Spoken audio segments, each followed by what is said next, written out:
थे कि मैं इन चोरों से, लुटेरों से, डाकुओं से मुज़ाकरात कैसे करूं जबकि इनके पास कुछ है ही नहीं। वज़ीर आज़म इमरान खान साहब हैं, उनको कहते रहे कि हम मुसाके मुआशरत करने के लिए आपके साथ। मरीम नवाज जेल में रही, शहबाज शरीफ जेल में रहे, ख्वाजा साद रफीक जेल में रहे, ख्वाजा आसिफ जेल में रहे।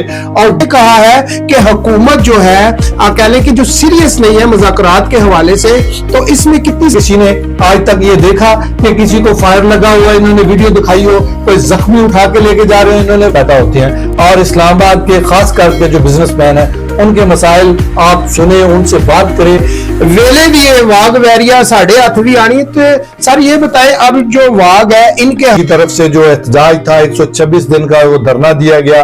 किस तरह से पार्लियामेंट की दीवारें जो थी उसमें पाकिस्तान पीपल्स पार्टी ने पहली मर्तबा जो था वो 5 साल हुकूमत ने पूरे किए। अब जो है पाकिस्तान में ऐसे हालात में तमाम सियासी जमातों का इकट्ठा होना बहुत जरूरी है ताकि मिलकर मुल्क है। जब 24 नवंबर को KPK से एक रैली चलती है, 26 नवंबर तक ये इस्लाम है, तो जो डिसइंफॉर्मेशन फैलाते हैं, फेक जो कहने की खबर फैलाते हैं, उसके साथ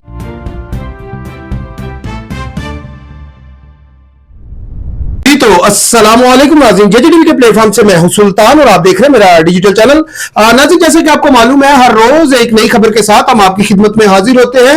और नाज़रीन, आज की जो हमारे पास खबर है वो हम आपसे शेयर करेंगे। और मजेदारी की आज आपको यह बात बता दूं, आज हमारे साथ जो स्टूडियो में शख्सियत मौजूद है वो किसी तारफ की मोहताज नहीं। हमारे साथ आज मौजूद है तारक अली विर्क साहब है, RAUJ के सदर इस्लामाबाद प्रेस क्लब से। आज हमने इनको मदू किया और बहुत ज्यादा रिक्वेस्ट करने के बाद आज हमें ये टाइम दे पाए हैं। और बहुत सारी ऐसी बातें हैं जो आपको जाननी बहुत जरूरी है, हुकूमती हवाले से, सियासी हवाले से, और चंद ऐसी बातें हैं जो सहाफियों के हवाले से आप तक पहुंचनी बहुत जरूरी है। नाज़रीन, आज की जो हमारा व्लॉग है उसकी जानिब बढ़ने से पहले मेरी रिक्वेस्ट है कि आप मेरे चैनल को लाइक कर दें, शेयर कर दें, सब्सक्राइब कर दें और आने वाली वीडियो को ज्यादा से ज्यादा शेयर करें। सबसे पहले हम जाएंगे जनाब तारक अली विर्क साहब के पास कि उनकी राय भी जानेंगे और उनकी कीमती राय से आपको भी मुस्तफीद करेंगे। जी अस्सलाम वालेकुम तारिक साहब। ठीक है जी। नाज़रीन, यहाँ पर मैं आपको बता दूं, ये मेरे सीनियर भी हैं, मेरे सर भी हैं, मेरे टीचर भी हैं। और आज कह लें कि जो आज का जो व्लॉग है मेरे लिए काफी मुश्किल है, बोलना भी मुश्किल है, क्योंकि आज मेरे सामने वो शख्सियत बैठी हुई है जिनके सामने मेरा बोलना बहुत मुश्किल है। और मैं कोशिश करूंगा आज जितना भी व्लॉग है वो मेरे सर में यानी कि मेरे उस्ताद करेंगे और जितनी भी मालूमात है आज हम इनसे लेंगे और आप तक पहुंचाएंगे। सर, सबसे पहले मेरा सवाल ये है, मुझे ये बताएं कि जो इस वक्त की ओपोजिशन है, जैसे कि PTI है, हुकूमती वफ्द है जैसे कि मुस्लिम लीग नून है और दीगर जमातें, जैसा कि आपको मालूम है कि इनका इत्तेहाद है आपस में और काफी सारी जमातों का एक कहने के खिचड़ी बनाकर एक जमात बनाई गई, एक हुकूमत बनाई गई है। तो आज से चंद अरसा पहले जो बानी PTI इमरान खान साहब है वो ये कहते थे कि मैं इन चोरों से, लुटेरों से, डाकुओं से मुज़ाकरात कैसे करूं जबकि इनके पास कुछ है ही नहीं।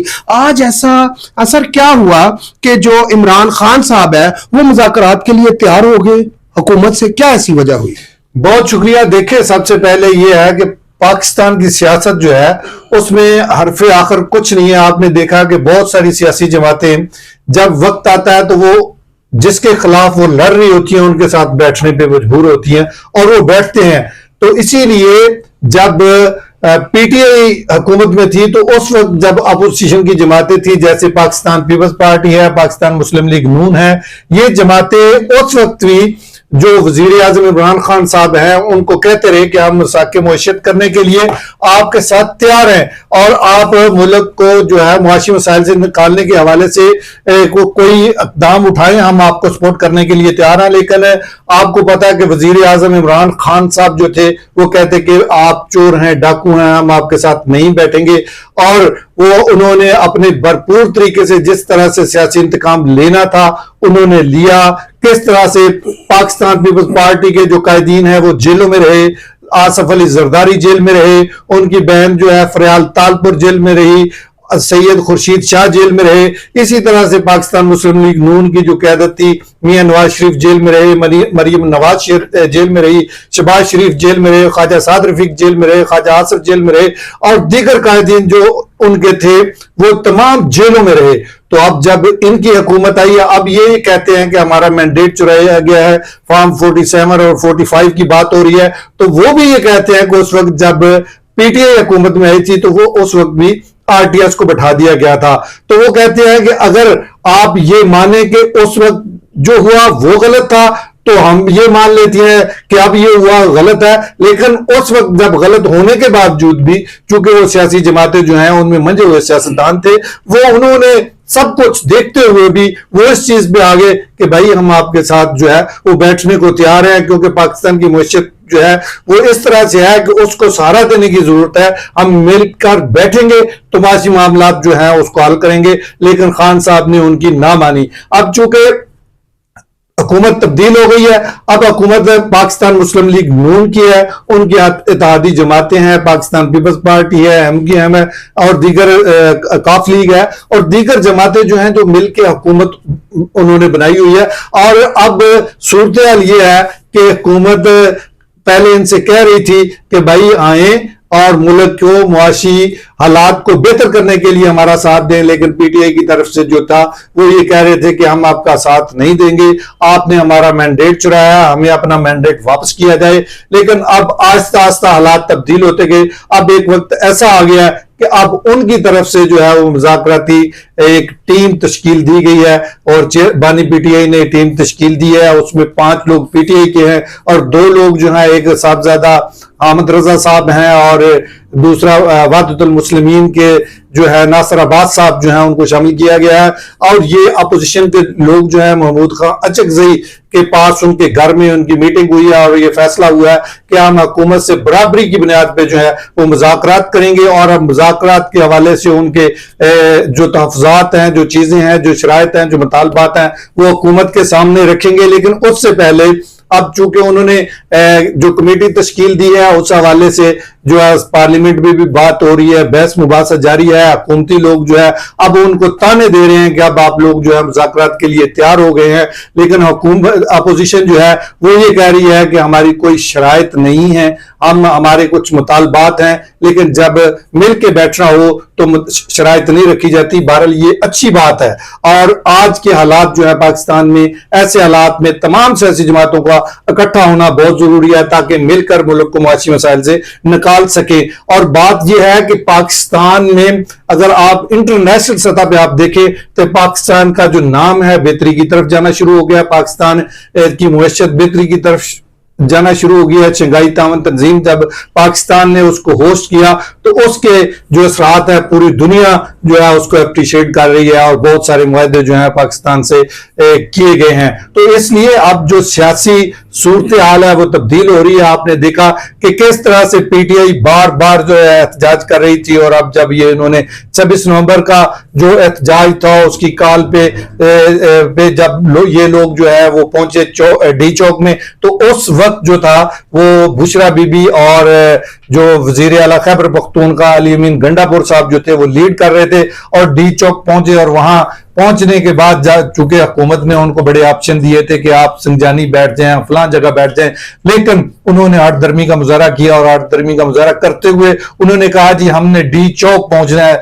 कि पता नहीं, समझ नहीं आती कि डी चौक कौन सी ऐसी जगह है कि जहां जाके इन्होंने बैठ जाना और इनके मसाइल हल हो जाने हैं। हालांकि उस वक्त देखे ना पाकिस्तान में जो है बेलारूस का वफ्द आया हुआ था, वो इधर मुज़ाकरात उनके मुख्तलिफ चीजों के हवाले से चल रहे थे, मुख्तलिफ जो मुआहदे वो हो रहे थे। तो बहरहाल ये थे कि ये फौरी तौर पर लोगों को लेके डी चौक पहुंच गए। तो हुकूमत ने भी तो अपनी रिट दिखानी होती है, रियासत जो है वो उससे मुकाबला करना हर किसी के बस की बात नहीं है। तो ये जब इधर पहुंचे तो उन्होंने भी अपनी हिकमत अमली बनाई हुई थी और हिकमत अमली के मुताबिक उन्होंने जब ऑपरेशन किया तो फिर ये भागते हुए नजर आए। अब ये देखे जब ये लोग भाग गए तो उसके बाद कहा जाता रहा जी इतनी फायरिंग हुई, ये हुआ वो हुआ। मैं ये कहता हूं कि पाकिस्तान तहरीक इंसाफ जो है वो छोटी छोटी चीजों की वीडियो बनवा लेती है, हर चीज वो अवाम को दिखा देती है।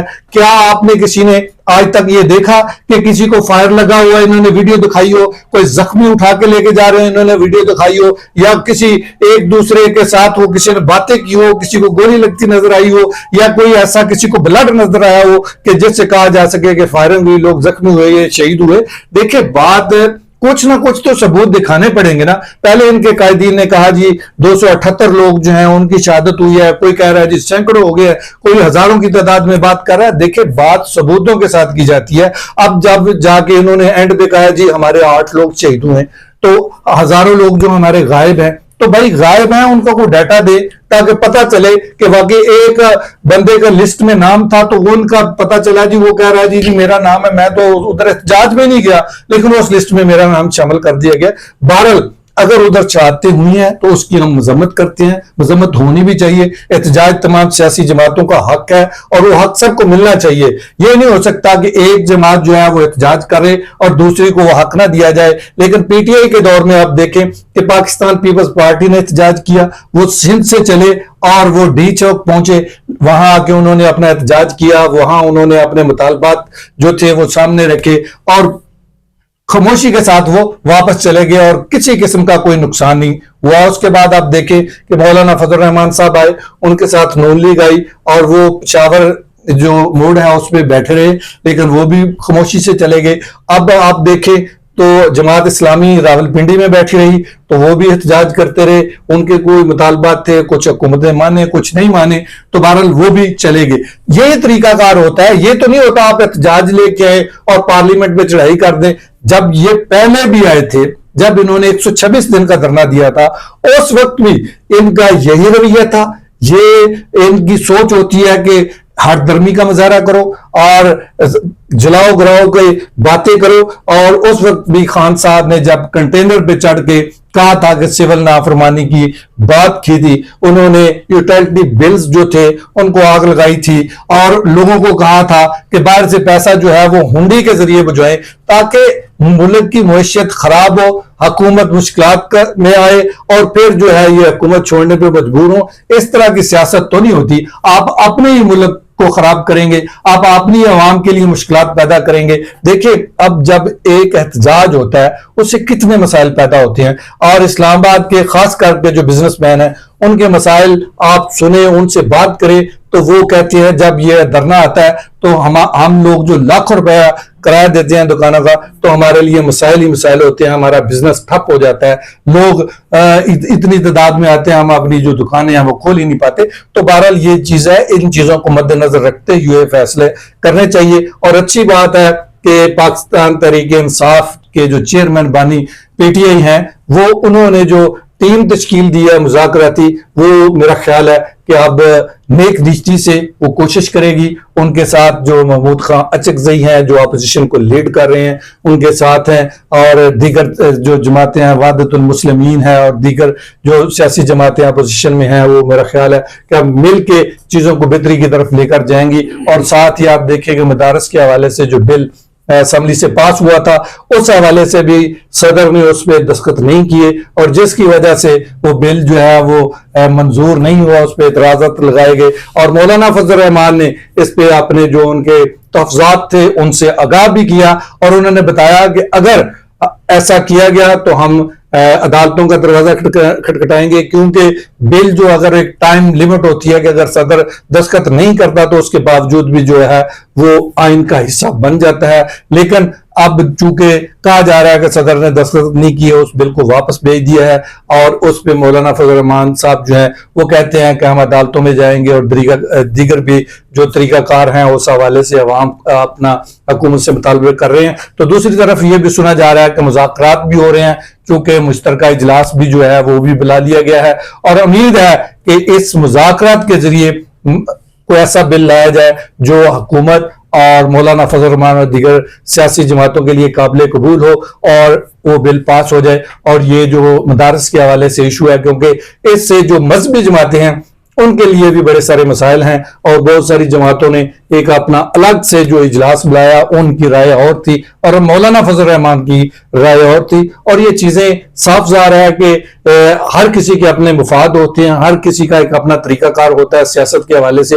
तो मौलाना फजल रहमान ने जब 6वीं आईनी तरमीम के हवाले से हुकूमत उनसे बातें कर रही थी और जो पाकिस्तान के सदर हैं आसिफ अली जरदारी, जिनको मुफाहमत का बादशाह कहा जाता है, वो भी उनके पास उनके घर गए और वजीर आजम शहबाज शरीफ भी उनके घर गए और बिलावल भुट्टो जरदारी जो छवी आईनी तरमीम के हवाले से बहुत सारा क्रेडिट जो है हुकूमत की तरफ से भी उनको दिया जा रहा है और दीगर सियासी जमातें भी उनको की तरफ से दिया जा रहा है कि उन्होंने इस हवाले से बहुत ज्यादा काम किया और वो इस हवाले से क्रेडिट जो है वो उनका बनता है। बहरहाल मौलाना फजल रहमान ने इस तरमीम पे जिस तरह से सियासत की तो उन्होंने बता दिया कि किस तरह एक मंजा हुआ सियासतदान जो है वो ऐसे हालात में किस तरह से वो अपोजिशन के साथ पीटीआई के लोगों के साथ भी मुसलसल राब्ते में रहे और हुकूमती वफूद जो थे वो उनके साथ जो है वो बैठते रहे और बहुत सारे वफूद की जो है वो उन्होंने अमामत भी की। तो ये चीजें जो होती हैं सियासत में होनी भी चाहिए और सियासत का ये चीजें हुस्न होती हैं। और अगर मुज़ाकरात ही ना हो, हरदर्मी का मुजाहरा किया जाए, एक दूसरे की बात मानी ना जाए तो फिर डेड लॉक ही रहते हैं, उससे मसाइल ही पैदा होते हैं। और उम्मीद है कि ये जो कमेटी बनी है ये इन मसाइल को हल करने में अपना किरदार अदा करेगी। नाज़रीन, यहाँ पर मैं आपको बता दूं कि एक अता तारड़ साहब ने जब ये कहने के मुस्लिम लीग नून जब ऑपोजिशन में थी तो इनका एक शेर था, बड़ा वायरल हुआ कि तेनू जुल्म तो डकड़ा नहीं, तेनू जुल्म तो डकड़ा नहीं, बस इन्नी गल समझानी है, वेले दिए वाग वैरिया साढ़े हथ भी आनी है। तो सर ये बताएं, अब जो वाग है इनके हाथ में आ चुकी है, अगर ये ऑपोजिशन या हुकूमतें लड़ती झगड़ती रहेंगी तो मुझे नहीं लगता कि मुल्क सही सिमत में जा सकेगा। अभी भी कहा यह जा रहा है, जैसे कि तलाल चौधरी साहब है, सेनेटर है मुस्लिम लीग नून के, उनने ये कहा है कि हम तो चोर हैं, डकैत है, आज हमसे ये मुज़ाकरात क्यों करना चाहते हैं। और मिनिस्टर गौर साहब ने भी ये कहा है कि हुकूमत जो है कह लें कि जो सीरियस नहीं है मुज़ाकरात के हवाले से, तो इसमें कितनी सदाकत है। अगर हुकूमत सीरियस नहीं होती तो ओपोजिशन सीरियस है। ओपोजिशन क्यों सीरियस है नाज़रीन, यहां पर मैं आपको बता दूं कि जब से रिटायर फैज हमीद, जनरल फैज हमीद का जब से कह लें कि दिन ब दिन जो कोर्ट मार्शल है और उनकी जो सजा है वो सामने आ रही है, जो सीनियर तजजिया सीनियर सहाफी है कह लें कि जवेद चौधरी साहब, उन्होंने ये कहा है कि इसमें जो है कि इमरान खान साहब को या जनरल फैज हमीद को उम्र कैद में सजाए मौत हो सकती है। तो उसके खौफ की वजह से जो पीटीआई है वो मुज़ाकरात की तरफ आई है। सर इसमें कितनी सदाकत है? देखिए, जब अदालती फैसले होते हैं, जैसे फैज हमीद के हवाले से जो फैसला आया, जब फैसले आना शुरू हो जाते हैं तो वो चीजें सामने आना शुरू हो जाती हैं, तो पता लगना शुरू हो जाता है कि सजा जो है वो होने जा रही है, तो चीजें सामने नजर आना शुरू हो जाती हैं। तो उस हवाले से साफ ज़ाहिर जो सियासी जमातें हैं, जो उनके कायदीन हैं, वो जो इन चीजों को समझते हैं तो वो उस हवाले से अपना जो फैसला है वो तब्दील भी करते हैं और करना भी चाहिए। हालात को मद्देनजर रखते हुए चीजों को जो है लेकर चलना चाहिए। दूसरी तरफ मैं आपको बताऊं कि पाकिस्तान में जमहूरियत के हवाले से जब पाकिस्तान पीपल्स पार्टी और पाकिस्तान मुस्लिम लीग ने जो है मिसाक जमहूरियत किया तो उसके बाद आपने देखा कि पाकिस्तान में पाकिस्तान पीपल्स पार्टी ने पहली मर्तबा जो था वो 5 साल हुकूमत ने पूरे किए। ये अलग बात है कि उनके वजीर आजम को अदालत ने हटा दिया था, लेकिन पाकिस्तान पीपल्स पार्टी की हुकूमत ने अपने 5 साल पूरे किए। उनके बाद जो है पाकिस्तान मुस्लिम लीग नून आई तो उन्होंने भी अपने 5 साल पूरे किए। ये अलग बात है कि अपना मियां नवाज शरीफ साहब को हटा दिया गया, तो लेकिन हुकूमत ने अपने 5 साल पूरे किए। और उस दौर में भी आपने देखा कि पीटीआई की तरफ से जो एहतजाज था 126 दिन का वो धरना दिया गया, किस तरह से पार्लियामेंट की दीवारें जो थी वो फलांगी गई, किस तरह से एहतजाज हुआ। तो बहरहाल, और दूसरी तरफ आप देखें तो पीटीआई के जो एमएनए थे उन्होंने इस्तीफे दे दिए थे, लेकिन उस वक्त के जो स्पीकर सरदार एयाज सादिक साहब थे उन्होंने उनके जो इस्तीफे थे उनको मंजूर नहीं किया था। और इसलिए नहीं किया था कि वो समझते थे कि ये जज्बाती तौर पर और जज्बात में आकर ये ऐसा कर रहे हैं। हालांकि सियासी जमातें जो होती हैं वो अपनी जंग पार्लियामेंट के अंदर लड़ती हैं। पार्लियामेंट के अगर आपको एक मैंडेट अवाम ने दिया है तो उसका मतलब ये नहीं है कि आप जो टारगेट आप लेके आए हैं वो पूरा ना हो तो आप कहें जी हम तो इस्तीफे दे रहे हैं। तो जिन लोगों ने आपको वोट दिया है, जिन हल्कों से जो आपके एमएनए वोट लेके आए हैं, तो वो उस अवाम ने तो इसलिए वोट दिया कि आप उनके हकूक की जंग जो है वो पार्लियामेंट में जाकर लड़ेंगे, उनके मसाइल के हवाले से आप बात करेंगे, उनकी एजुकेशन के हवाले से बात करेंगे, उनकी सेहत के हवाले से बात करेंगे और दीगर उनके जो इशू हैं उनको आप असेंबली में उठाएंगे ताकि उनके मसाइल हल हों। लेकिन आपने तो फौरी तौर पर इस्तीफे दे दिए। बहरहाल उस वक्त उनके इस्तीफे मंजूर ना हुए। उसके बाद क्या हुआ,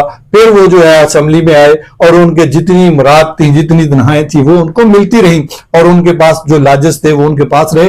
लेकिन उस वक्त जो है वो नून लीग ने अपने 5 साल पूरे किए। उसके बाद जो है वो आपने देखा कि पीटीआई का दौर आ गया, पीटीआई की हुकूमत आई और पीटीआई की हुकूमत ने आके जिस तरह से जो है सियासी इंतकाम का सिलसिला शुरू किया, उन्होंने कहा जी जो मंशूर था उनका, देखिए मंशूर बहुत बड़ा उन्होंने दिया कि हम जो है 50 लाख घर देंगे, 1 करोड़ नौकरियां देंगे, हम फलां कर देंगे, हम फलां कर देंगे, पाकिस्तान पासपोर्ट की इज्जत होगी। लेकिन फिर आपने देखा कि कहां गई वो नौकरियां, जो 1 करोड़ नौकरी देनी थी वो कहां गई, 50 लाख घर देने थे वो कहां गए, और जो दीगर उन्होंने वादे किए थे वो कुछ पूरा नहीं हुआ, उस तरफ उन्होंने ध्यान ही नहीं दिया। उन्होंने सिर्फ बात की कि सियासी इंतकाम की और सियासत के हवाले से उन्होंने बात की। उन्होंने कहा कि हम इनको नहीं छोड़ेंगे, हम इनको, आपने देखा कि जब इमरान खान ने अमेरिका में जो है जलसा किया, वहां उन्होंने कहा कि नवाज शरीफ के जो अपना जेल में कमरा है उसमें एसी उतरवा दिया जाए, मैं देखता हूं कैसे इनको एसी जो है ना फराहम किया जाता है। तो इस तरह की बातें वो करते थे। तो इसी तरह से तमाम उनकी सियासी जो लीडरान थे उन पे मुकदमात बनाए गए, तमाम जेलों में गए। तो ये सूरत हाल पाकिस्तान की सियासत में रही और जिसकी वजह से खान साहब जो है वो अपने 5 साल पूरे ना कर सके। और पहली दफा ऐसा हुआ पाकिस्तान की तारीख में कि एक वजीर आजम जो है उनके खिलाफ अदम एतमाद की तहरीक जो है। अच्छा सर ये बताएं, जब 24 नवंबर को केपीके से एक रैली चलती है, 26 नवंबर तक ये इस्लामाबाद पहुंचती है, उसके दौरान कह लें कि एक इस्लामाबाद के पुलिस एहलकार जान बहक होते हैं, शहीद होते हैं, जिसमें रेंजर के जवान भी तकरीबन 3 जो थे वो भी जान बहक और शहीद होते हैं। उनकी जो FIR है 302 की, वो इमरान खान और बुशरा बीबी पे काट दी जाती है, जबकि उसमें अली अमीन गंडापुर सरे फहरिस्त था और अली अमीन गंडापुर साहब जो है ये पूरी क्यादत कर थे इस रैली की। तो उनके ऊपर ये 302 की FIR सर क्यों नहीं? देखें, ये बात जो आप कर रहे हैं असूली तौर पे तो ये है ना, उस वक्त बुशरा बीबी लीड कर रही थी और उनको ऑर्डर किसका था, खान साहब का था। तो इसलिए हुकूमत में भी उन लोगों पे FIR देनी है जो रेलिवेंट लोग हैं, जिन्होंने ऑर्डर दिया, जिनके ऑर्डर पे ये सब कुछ हुआ। तो बहरहाल ये चीजें जो है वो कानून और आइन मौजूद है। जब उनके वकील इस केस को लड़ेंगे तो वो सारी चीजें बताएंगे और उस पे अदालत का जो फैसला होगा वो सारे सब देखेंगे। तो इस हवाले से FIR और मुकदमा तो बहुत सारे बन गए हैं। खान साहब कहते हैं कि मेरे सैकड़ों मुकदमा मेरे ऊपर बना दिए गए हैं, तो ये बात ठीक है उनकी। तो बहरहाल अब देखते हैं कि ये जो है जो PTI के लोग जो हैं, जो कमेटी है, वो किस तरह से अपनी हिकमत अमली से अपने लीडरान को जेल से बाहर भी लाते हैं और किस तरह से हुकूमत से मुज़ाकरात करते हैं। और असल बात यह है कि PTI के जो बानी हैं वो बहुत सारे इनके जो लीडरान हैं उन पे वो इत्मीनान ही नहीं करते। आपने देखा कि कभी उनका जनरल सेक्रेटरी बदला दिया जाता है, कभी दीगर तर्जमान को बदला दिया जाता है। पता चलता है जी एक दिन वो है, दूसरे दिन वो बंदा होता ही नहीं है। कुछ हुकूमत की तरफ चले जाते हैं, कुछ पे ये इत्मीनान नहीं करते। तो बहरहाल उनकी पूरी टीम जो है ना वो रोजाना आप देखिए कोई ना कोई चेंजिंग जरूर आई होती है। तो बहरहाल मौजूदा जो इनकी टीम है वो देखते हैं कि वो किस तरह से मुज़ाकरात करती है, हुकूमत से मुज़ाकरात में कामयाब होती है, क्या उनके जो मुतालबात हैं हुकूमत मानती है कि नहीं मानती, हुकूमत अगर मानेगी तो उसको क्या फायदा या नुकसान होगा। तो बहरहाल हालात के मुताबिक चीजें जो हैं वो सामने आएंगी। अच्छा सर, ये कहा जाता है कि जो सहाफी हैं इनका जो दूसरा घर होता है वो प्रेस क्लब है, और प्रेस क्लब जैसा कि नाज़रीन मैंने आपको पहले बताया है, इस्लामाबाद और रावलपिंडी के जितने भी सहाफी हैं कह लें कि उनके जो RAUJ के सदर हैं वो तारक विर्क साहब हैं। सर ये बताएं कि आपके काफी सारे ऐसे सहाफी हैं, हमारे जो भाई हैं, उनके ऊपर 26 नवंबर के हवाले से FIR होगी, तो उसके बारे में आप क्या कहेंगे? देखें, ये जो है ना FIA की तरफ से ये FIR की गई है। FIA से पहले भी जो है ना पीका एक्ट, जिसको हम काला कानून कहते हैं, उसके तहत जो है वो FIA की तरफ से PTI के दौर में बहुत सारे सहाफियों पे मुकदमा बनाए गए। उस वक्त हमने भरपूर जो है वो एहतजाज किया और अदालतों में गए, और बहुत सारे हमारे साथी थे जिन पे रोजाना की बुनियाद पे मुकदमा बन रहे थे, और अरशद शरीफ मरहूम के साथ भी हम जो है वो जाते रहे अदालतों में। बहरहाल ये है कि उस वक्त हमने जदोजहद की, उस वक्त के चीफ जस्टिस अतर मन अल्लाह साहब ने फिर फैसला दिया कि FIA जब भी किसी सहाफी पे कोई FIR करेगा तो वो सबसे पहले जो है वो यूनियन से राब्ता करेगा। लेकिन यूनियन से राब्ता तो उन्होंने नहीं किया, लेकिन मुकदमात बनना सहाफियों पे बंद हो गए। फिर उसके बाद जो है वो दहशतगर्दी के मुकदमात बनाए जाते रहे। लेकिन बहरहाल ये है कि ये जो मुकदमात है इस तरह से सहाफियों को दबाने के हवाले से, सहाफियों को डराने के हवाले से जो की जा रही हैं उस उस पर हम ये समझते हैं कि ये तरीकाकार जो है वो दुरुस्त नहीं है। अगर किसी ने कोई गलत काम किया है तो साफ ज़ाहिर है आप उस पे जो है मदर पिदर आजादी नहीं होनी चाहिए। हम भी इस हक में नहीं, अगर कोई गलत काम करता है तो उसको उसकी सजा मिलनी चाहिए। लेकिन इस की आड़ में आप जो साथियों को दबाने की कोशिश करेंगे तो हम इसकी भरपूर मजम्मत भी करते हैं और हुकूमत से मुतालबा करते हैं कि ये जो FIR है उसको फौरी तौर पर जो है वापस लिया जाए। जी तो नाज़रीन, यहाँ पर मैं आपको बता दूं कि जो लोग कह लें कि जो दुरुस्त इन्फॉर्मेशन या अपना व्लॉग करते हैं या दुरुस्त कह लें कि जो खबर है वो लगाते हैं, तो उनके साथ तो कह लें कि जो इस्लामाबाद प्रेस क्लब है वो खड़ा है। तो जो डिस इन्फॉर्मेशन फैलाते हैं, फेक जो कह लें कि खबर फैलाते हैं, उसके साथ ये कह लें कि जो इस्लामाबाद प्रेस क्लब है वो नहीं खड़ा। और नाज़रीन, यहाँ पर चलते चलते मैं आपको जाते जाते एक बात बता दूं कि सीनियर सहाफी, सीनियर एंकर मंसूर अली खान कल के व्लॉग में ये बता रहे थे, किसी ने सवाल किया उनसे, तो उनने ये कहा कि बहुत सारे ऐसे लोग हैं जो कह लें कि एस्टेब्लिशमेंट के हैं, जो कह लें कि PTI में भी हैं और नून लीग में भी हैं। तो इनकी मौजूदगी की वजह से ही ये सारी बातें इमरान खान साहब को भी पता है कि PTI में कौन कौन से ऐसे लोग हैं जो एस्टेब्लिशमेंट के हैं और एस्टेब्लिशमेंट के साथ मेरा राब्ता कौन कौन बहाल करवा सकता है। इसी के साथ अपने भाई सुल्तान को इजाजत दीजिए। मेरे साथ आज जो स्टूडियो में मौजूद थे, जैसा कि मैंने आपको बताया कि किसी तारुफ के मोहताज नहीं, तारक अली विर्क साहब RIUJ के सदर इस्लामाबाद प्रेस क्लब से, तो हम इनका शुक्रिया अदा करेंगे और इस वीडियो को ज्यादा से ज्यादा शेयर करें ताकि हम जो है कि तारक साहब से मजीद आपको बेहतरीन किस्म की मालूमात लेकर दे सके। इसी के साथ अपने भाई सुल्तान को इजाजत दीजिए और तारक साहब की तरफ से भी मैं इजाजत चाहूंगा। अल्लाह हाफिज। अल्लाह हाफिज।